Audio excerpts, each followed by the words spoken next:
Hey everyone, welcome to my kitchen.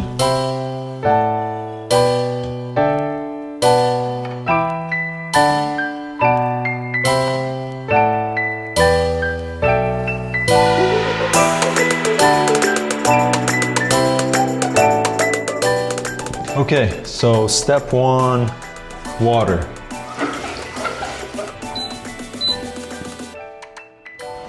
So let's answer a few questions while the water is boiling. So I have one from Jake. Thanks for your question, Jake. It's, do any of them know about Irvine? Actually, when I was interviewing for the position, the interviewer knew about UC Irvine. Not surprising to me because we have a lot of Chinese students at UC Irvine, but it was interesting to see that. And actually, when I visited another university last week, I said UC Irvine, and they also knew it. So it's a popular destination for Chinese students.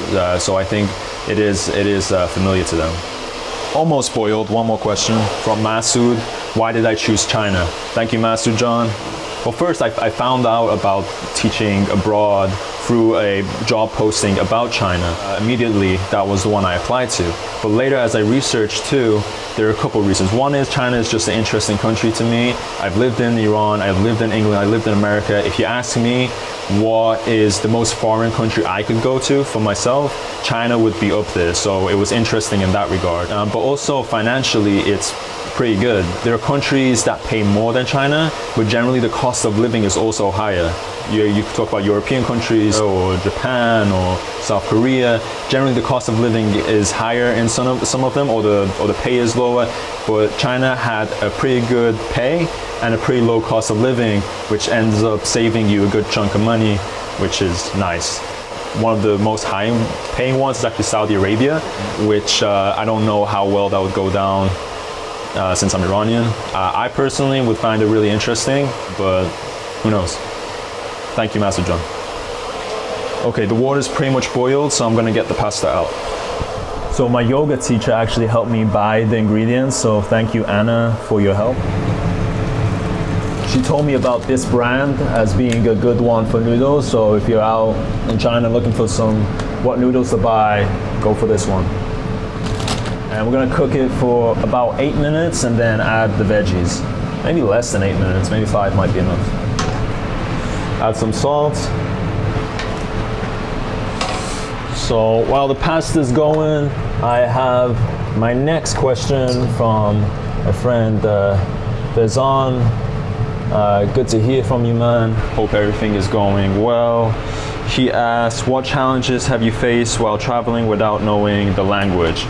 Good question.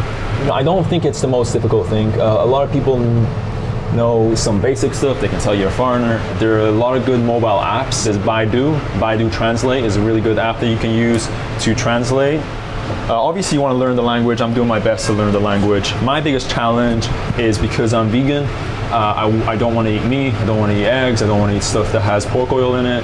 Apparently that's not as much of a concern as I thought, because apparently it's expensive, so plant oil is cheaper, which is good. So my challenge has been kind of addressing that and speaking about that, and I've learned some basic phrases like 我吃素, 不要肉, which means I am 我吃素食, or I am vegetarian, I don't eat meat. Chinese is a tonal language, which means there are different tones like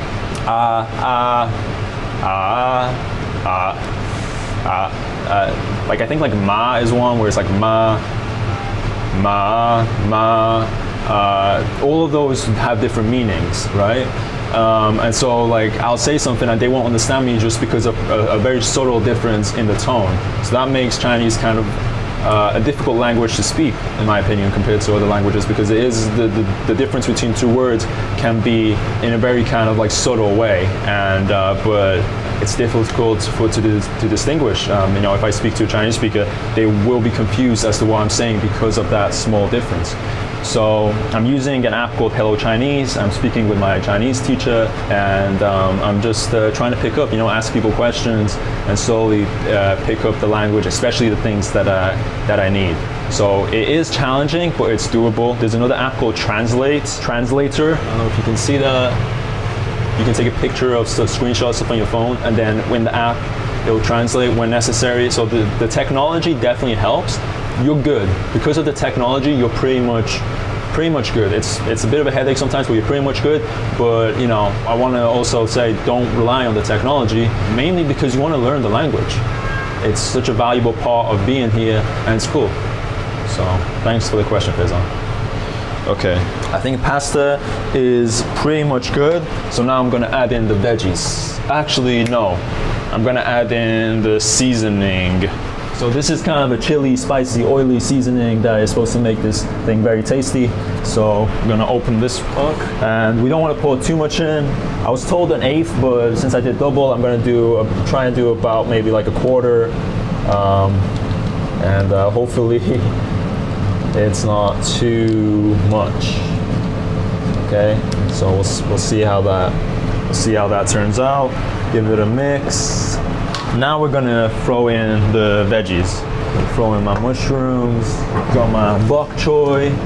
Love bok choy. Totally underrated. I got these bigger mushrooms. I think they're called oyster mushrooms. And then I got my tomatoes and my potatoes and my cilantro. And I think I have too much veggies, so we're just gonna kind of throw a little bit in. Maybe save these for another day. Yeah, that looks like enough veggies. Okay. Make sure to follow me on Instagram, mindfulness. I'm really enjoying posting the kind of short content on Instagram. It's a lot easier to do than editing content, and it gives me an opportunity to just kind of get my phone out and capture, which I love using the phone because it's so much more candid than taking out a camera. This camera draws a lot more attention than the phone does. The phone draws almost no attention these days because everybody has a phone, everybody's taking pictures, everybody's doing that. So it's just so much easier for taking, kind of natural, candid content. So we're just gonna let this cook for a little bit. Ooh, it smells good. I'm feeling good about this. You know, it's my first time. I don't have huge expectations, but I think we can do this well. I think this is gonna be good. Big thanks to everybody who sent a question. I really appreciate that support. It means a lot. It really does. Okay. Oh, I think there was one more question. Okay, so the question is from Instagram tag Ma Arbab. Thank you for the question. Is life better in America or China?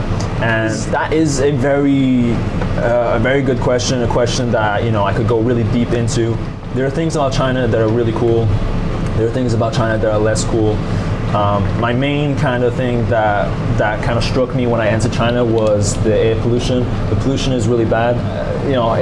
Different cities are different. My city is actually relatively better, but it's bad in the sense that it was so much more than I expected. It was so much more vivid than I expected. Just flying in, you can see the pollution.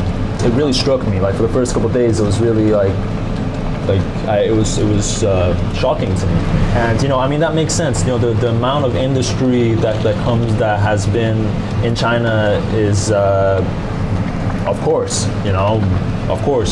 And it's sad because it's such a beautiful place, and it does overshadow it. It does overshadow the beautiful structures and the nature. And when you see that the pollution with it, it does take from that. So I'm hoping that will improve, and I think China is taking steps to improve that. So hopefully that will be better in years to come. My standard of living is better here. I have an apartment. I can buy food. I can live very well and have savings and all this kind of stuff that I could not in California because it is so expensive. That is a reason that people come here and stay here and live here. So there is that. There are differences in culture. There are differences in development. China is in some ways still developing. Parts of it are very developed and parts of it are not very developed. The city I'm in developed very fast because of a market that's here, but it still has in some ways it is still, you can tell that it's developing. Some things aren't as clean as they are in the US. So there are differences, and I don't know if I can say which is better. That's hard to say because you have to take everything into consideration. Yeah. Hope that answers your question.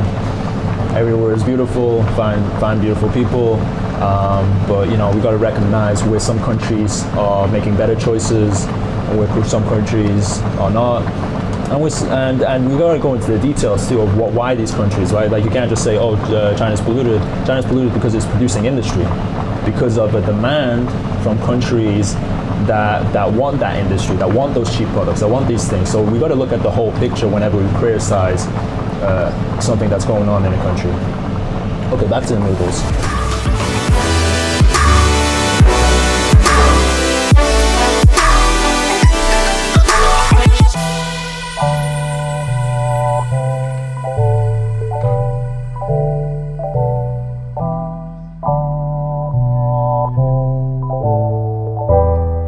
So I'm pretty happy. I think it turned out pretty good. I'm actually going to be taking these to my coworkers, and that was inspired by one of my coworkers, my supervisor, who made me food.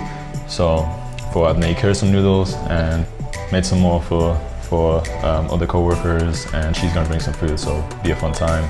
Appreciate you watching. Appreciate you following this journey. Appreciate your questions. I wish you all well. Much love. Take care.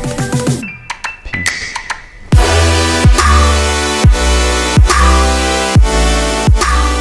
你好 Hello. Hello.